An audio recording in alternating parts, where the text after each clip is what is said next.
예배분에게 한번 인사하겠습니다. 사랑합니다. 축복합니다. 한 번 더 인사하겠습니다. 메리 크리스마스.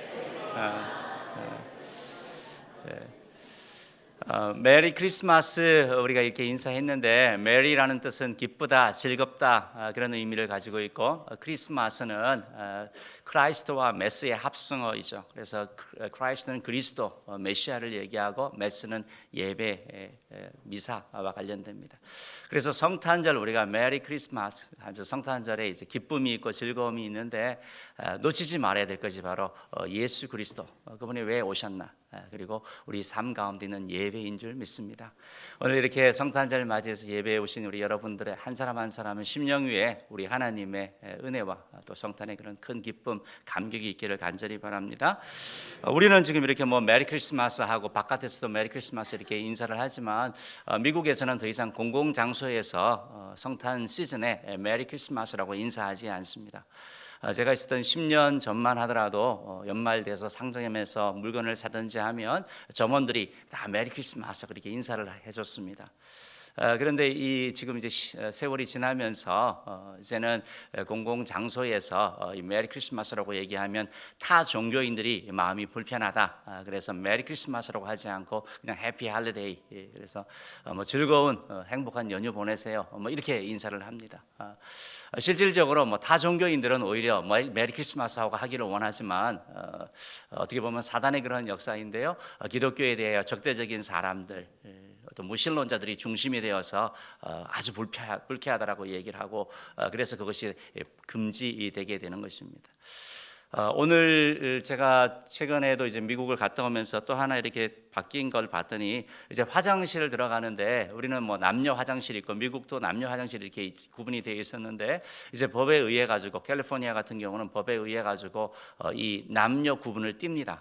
그래서 공용 화장실이 되든지 그렇게 됩니다. 왜냐하면 이 성의 중간에 있는 사람, 불편한 사람들이 있다고 해서 점점 세상이 이상하게 되는 거죠. 저는 더 불편하더라고요. 그렇게 서 있으니까. 남자들은 빨리빨리 하고 나오는데 이게 같이 어째 불편하더라고요. 저도 상당히 불편했습니다. 세상이 점점 이상해져 가고 좀 바뀌어가고 있는데, 그럼에도 우리가 변치 않아야 될 것은 주님에 대한 믿음이고, 또 세상이 어떻게 변하더라도 우리가 주님께 예배하는 우리의 중심이 바뀌지 않기를 주님으로 축원합니다. 성탄절의 핵심은 말씀드린 것처럼 주님께 예배하는 겁니다. 예배가 빠져버린 성탄절, 선물 교환이 있고 기쁨이 있고 나눔이 있고 다 좋습니다. 그런데 그 가운데 예배가 반드시 있어야 되는 것입니다. 그것이 바로 성탄절의 본질이고 우리 안에 성도님들은 그 사실을 알기 때문에 주님이 나온 줄 믿습니다. 하나님은 예배하는 자를 기뻐하시고 예배를 위하여 또 우리를 만드셨기 때문에 예배하는 자에게 크신 은혜 허락하여 주실 줄 믿습니다. 저는 오늘 여러분과 함께 이 짧은 본문 말씀을 가지고 몇 가지 그런 말씀을 나누기를 원하는데요. 오늘 이 누가복음의 저자는 세 가지 얘기를 하고 있습니다. 바로 예수님께서 왜 베들레헴에 탄생하셨는지 그 정치적인 상황을 우리에게 설명해 주고 있고, 또 하나는 예수님이 탄생하신 장소가 바로 베들레헴이다 라는 사실을 말씀하고 있고, 예수님이 또한 구유에 누우셨다. 이 세 가지를 오늘 성경은 우리에게 말씀하고 있습니다. 하나씩 이렇게 살펴보면서 말씀을 나누기를 원하는데요. 예수님께서 이렇게 베들레헴에 탄생하게 된 정치적 상황이 있었는데, 오늘 말씀을 통해서 우리가 알 수 있는 것은 따라해봅니다. 예수 그리스도는 역사 가운데 오셨습니다. 예수님은 역사 속에 오셨다라는 것입니다. 예수님은 허구의 존재, 만들어낸 존재가 아니고 친히 이 땅 가운데 오셔서 우리와 똑같이 거하셨던 완전한 사람이셨던 분인 것을 말씀하고 있습니다. 오늘 성경 1절 말씀 같이 한번 읽어봅니다. 시작.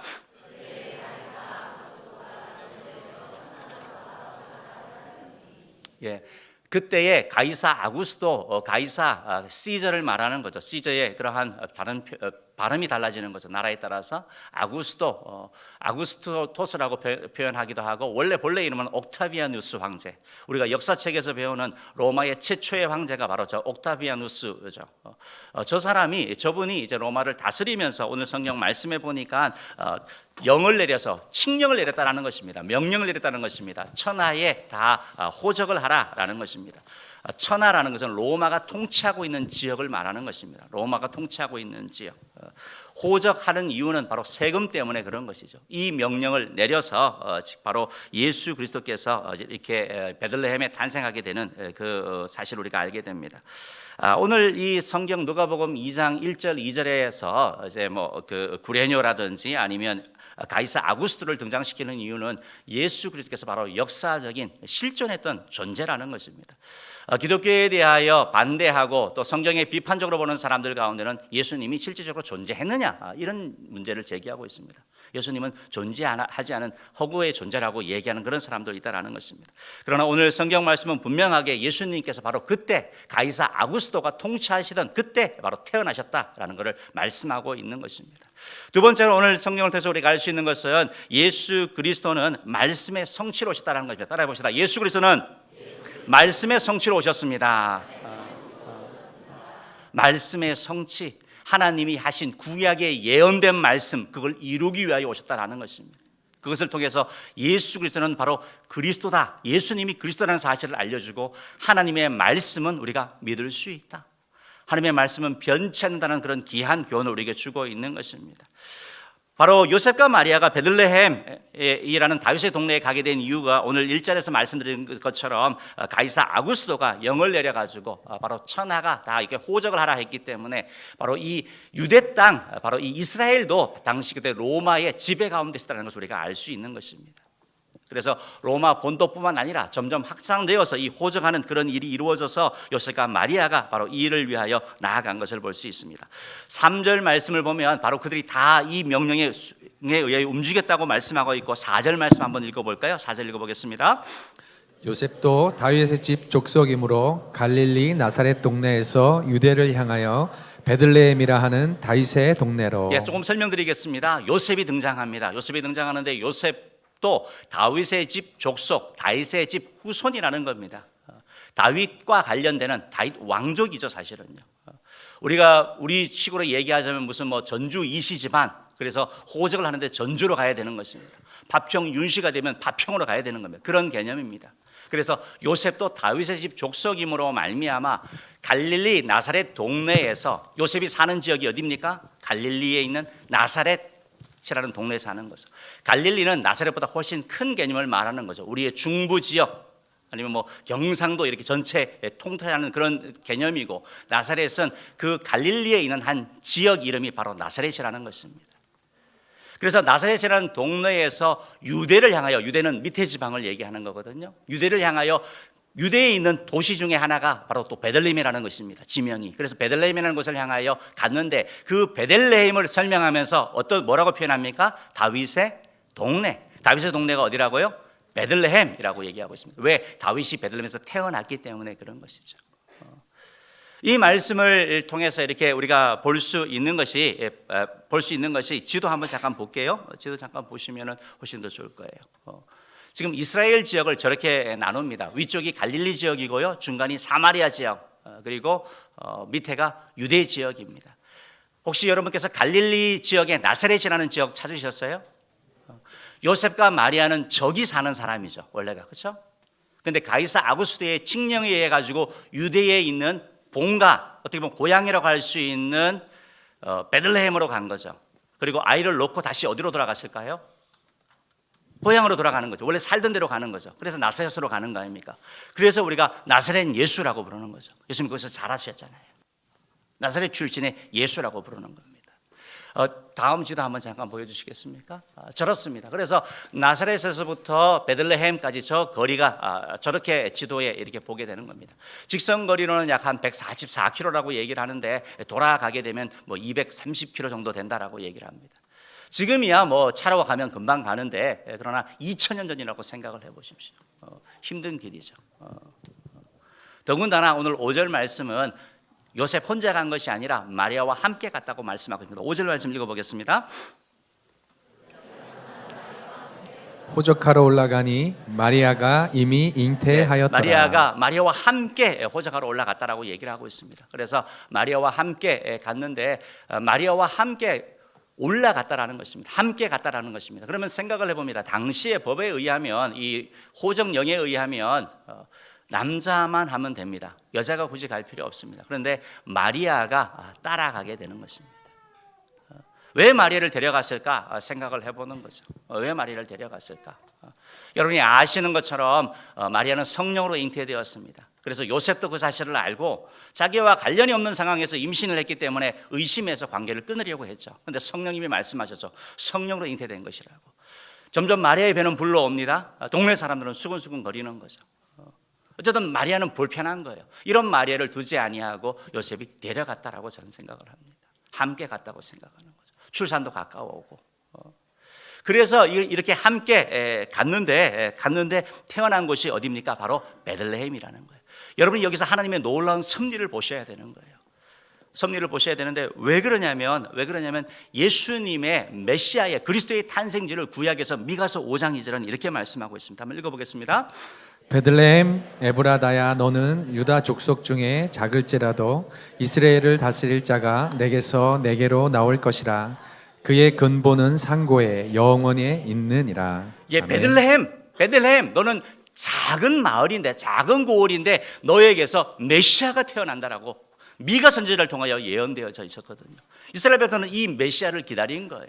그래서 예수님께서 태어난 장소가 바로 베들레헴이라는 것을 오늘 성경은 강조하고 있는 거예요.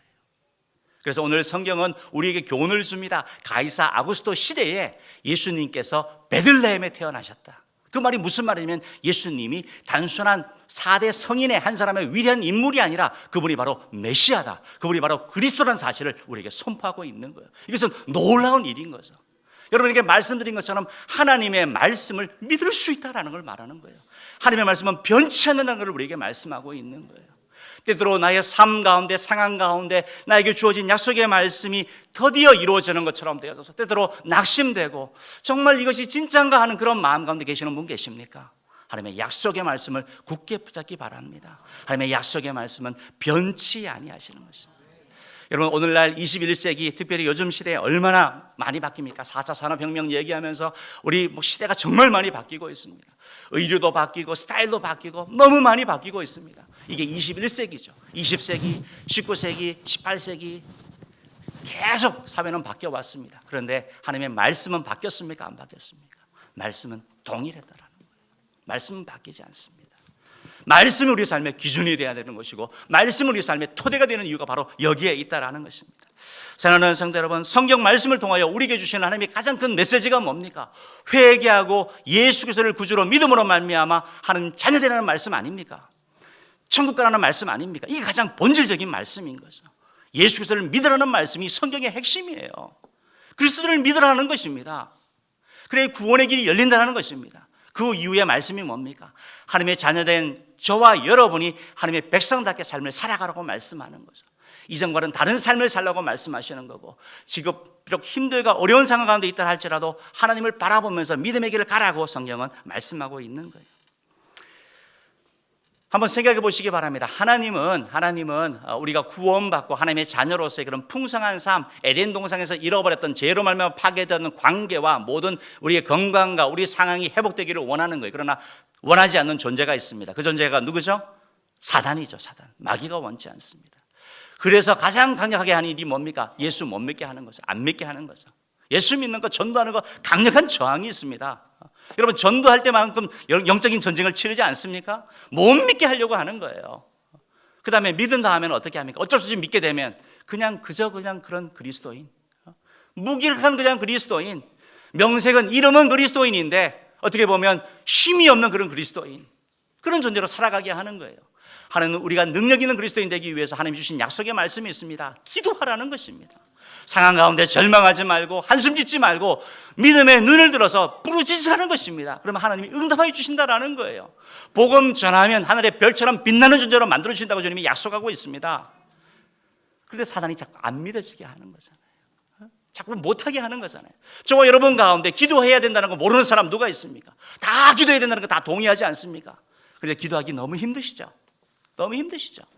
전도해야 되는데 너무 힘드시죠? 이게 영적인 전쟁이라는 사실을 여러분 깨닫으시기 바랍니다. 여기에 축복이 있습니다. 여기에 비밀이 있습니다. 11조와 마찬가지예요. 하나님이 내 물질의 주인인 걸 고백하는 거예요. 드리기가 너무 힘든 거예요. 그런데 우리가 인정하며 나가는 거예요. 이걸 통해 하나님이 은혜를 주신다는 것입니다. 요한복음 16장 24절은 이렇게 말씀하고 있습니다. 읽어보겠습니다. 지금까지는 너희가 내 이름으로 아무것도 구하지 아니하였으나 구하라 그리하면 받으리니 너의 기쁨이 충만하리라. 아멘. 아멘. 예수님이 하신 말씀이에요. 따라해봅시다. 너희 기쁨이 충만하리라. 너희 기쁨이 충만하리라. 혹시 이 자리에 계신 분들 가운데 마음이 슬프고 미래가 암담해서 답답한 그런 상황 가운데 있습니까? 여러분 마음이 정말 여러분 10년 가운데 기쁨이 충만하기를 원하십니까? 주님이 말씀하고 있습니다. 구하라, 구하라, 기도해라, 기도해라. 계산하지 말고 육의 눈이 아닌 영의 눈을 바라보면서 부르짖으라. 그러면 주신다라고 말씀하고 있습니다. 이런 애가 저와 여러분의 길을 주임으로 축원합니다. 예수 그리스도는 말씀의 성취로 오셨습니다. 하나님의 약속의 말씀 붙잡고 나가는 저와 여러분에게 간절히 바랍니다. 세 번째로 예수 그리스도는 구유에 오셨다라는 것입니다. 어디에요? 구유. 6절 말씀, 7절 말씀 한번 읽어봅니다. 6절 읽어봅니다. 거기 있을 그때에 해산할 날이 6절 봅니다. 거기가 어디입니까? 어디죠? 베들레헴 따라오고 계셔요? 지금 북갈릴리의 나사렛 동네에서 지금 내려온 거죠. 유대 땅. 그래서 베들레헴까지 온 거죠. 오는 가운데 거기 있을 그때 해산할 날이 쳤다라는 거예요. 저는 이 말씀을 보면서 그런 생각을 해보는 거예요. 지금 마리아가 첫 번째 아들이거든요. 임신을 하다 보면 대충 압니다. 그런데 임신 말기가 되면 아이가 급속도로 성장합니다. 지금 같이 왔는데 지금 때가 돼버린 거예요. 출산할 때가 돼버린 거예요. 그래서 아이를 낳았습니다. 7절 읽어보겠습니다. 7절 읽어봅니다. 첫 아들을 낳아 강보로 싸서 구유에 뉘었으니 이는 여간에 있을 곳이 없습니다. 첫 아들이라고 말씀하고 있습니다. 분명히요. 여러분 어떤 데서는 마리아가 예수 그리스도 말고는 아이를 놓지 않았대요. 그거 맞습니까? 틀립니까? 틀리죠. 성경에서 분명히 그렇게 말씀하고 있는 거예요. 그건 잘못된 가르침이에요. 그리고 강보에 쌌다라는 건 천을 말하는 거예요. 아이가 태어나면 똘똘똘 맞는 거 아시죠? 저도 미국 가서 아이를 낳았더니 막 꽉 이렇게 묶더라고요. 그거 열심히 배웠습니다. 그렇게 묶어줘야 된대요. 그게 천이 아이 싸는 천을 강보라고 얘기를 합니다. 그리고 구유에 놓였다라는 것은 뭐 말이 있는 그것이 아니라 말이나 뭐 소가 있는 그것이 아니라 그 여물통 있지 않습니까? 그걸 구유라고 그러는 거예요. 구유가 두 가지 의미로 쓰입니다. 그러나 거기에다가 아이를 누인 거예요. 왜? 여간에 있을 곳이 없습니까? 예수님께서 구유에 누우셨다는 말이 무슨 의미입니까? 그것이 무슨 의미입니까? 구유는 지저분한 거예요. 낮은 거예요. 냄새나는 곳이에요. 다시 말해서 예수님은 그러한 저와 여러분을 위하여 오신 거죠. 우리가 죄로 말미암아 추하고 더럽고 냄새난다 할지라도 주님은 우리를 거부하지 않습니다. 어떠한 죄와 어떠한 상황 가운데 있더라도 주님께 가면 주님 우리를 받아주는 사실을 믿으시기를 바랍니다. 이게 바로 복음인 거예요. 자격이 있어서 가는 게 아니라 우리 주님의 공로로 말미암아 가는 거예요. 주님의 사랑으로 말미암아 나아가는 거예요. 주님은 구유에 오셔가지고 그냥 우리를 받아주는 것에서 멈추는 것이 아니라 주님은 우리 삶 가운데 약하고 연약한 자를 강하게 세워주는 거예요. 낮은 자를 높여주는 거예요. 고린도후서 8장 9절 말씀은 이렇게 말씀하고 있습니다. 읽어보겠습니다. 우리 주 예수 그리스도의 은혜를 너희가 알거니와 부요하신 이로써 너희를 위하여 가난하게 되심은 그의 가난함으로 말미암아 너희를 부요하게 하려 하심이라. 아멘. 아멘. 예수 그리스도의 은혜를 우리가 아는데 예수님은 부유하신 분이라고 말씀하고 있죠. 근데 누구를 위하여 가난하게 되셨대요? 나를 위하여. 이 사실을 믿으시기 바랍니다. 그냥 그거로 끝나는 게 아니라 어떻게 한다고요? 가난으로 말미암아 우리를 어떻게 하신대요? 부유하게 하시는 거예요. 주님의 채찍에 맞음으로 말미암아 우리가 어떻게 됩니까? 나음을 입는 거죠. 우리의 우둔함 부족하지만 주님의 완전함으로 말미암아 주님이 낮아지심으로 말미암아 우리가 높아지는 거죠. 주님을 바라보는 자에게 이런 은혜가 있는 거예요. 약속의 말씀을 붙잡고 기도하며 하나님 앞에 예배하는 자에게 이런 은혜가 있는 줄 믿습니다. 사랑하는 성도 여러분, 구유에 오신 예수님은 우리를 변화시키기 원하는 거예요. 하나님의 자녀로 세상 가운데 빛과 소금이 되기를 원하는 것입니다. 우리 힘으로 안 되는 거죠. 우리 능력으로 안 됩니다. 뭘 하겠습니까? 그러나 주님 앞에 나아갈 때 주님이 냄새나는 우리를 씻어주시고 다듬어 주시고 새롭게 하시고 강력하게 하셔서 하나님의 영광의 도구로 사용할 줄 믿습니다. 그런 애가 저와 여러분에게 있기를 간절히 바랍니다. 말씀을 마치겠는데요. 저는 오늘 이 본문 말씀을 이렇게 보면서 사실은 2장 7절에 있는 이 말씀이 제 마음을 더 이렇게 마음을 좀 이렇게 마음에 남아 있었습니다. 여간에 있을 곳이 없습니다. 따라합시다. 여간에 있을 곳이 없습니다. 여간에 있을 곳이 없습니다. 예수님 당시에 바로 지금 이 호정령에 의해서 사람들이 많이 왔으니까 아마 여간에 자리가 없었다라고 얘기하기도 하고, 유대인들은 로마 군인들하고 함께 있기를 원하지 않습니다. 이방인이기 때문에. 그러니까 로마 군인들이 차지했을 거다. 호적하면 다 조사를 해야 되니까요. 얘기하고, 또 당시에는 오늘날처럼 숙박시설이 발달되지 않았으니까 그럴 것이다. 여러 이유가 있습니다. 그들은 몰랐으니까요. 그분이 바로 메시아이고 그분이 우리를 위한 분인 걸 알았으면 아마 내어줬을 것입니다. 반대로 저와 여러분은 예수님이 어떤 분인지 알고 있습니다. 예수님이 내 삶 가운데, 여러분 삶 가운데 어떤 일을 행하셨는지 우리는 알고 있습니다. 체험도 했습니다. 다른 성도들의 삶 가운데, 우리 은혜교회 가운데 행한 일들을 우리가 듣기도 했습니다. 우리는 알고 있습니다. 그런데 우리 삶 가운데, 우리 가정 가운데, 여러분의 직장 가운데 예수님이 거할 자리가 있습니까? 바쁨 때문에, 아니면 당장 뭔가 성취하고자 하는 그런 욕망 때문에 만약에 예수님이 거할 자리가 없다면 이번 성탄절을 이렇게 맞이하면서 주님, 정말 내 삶 가운데, 내 가정에서, 직장에서, 일터에서, 학교에서 늘 주님의 자리를 남겨놓기 원합니다.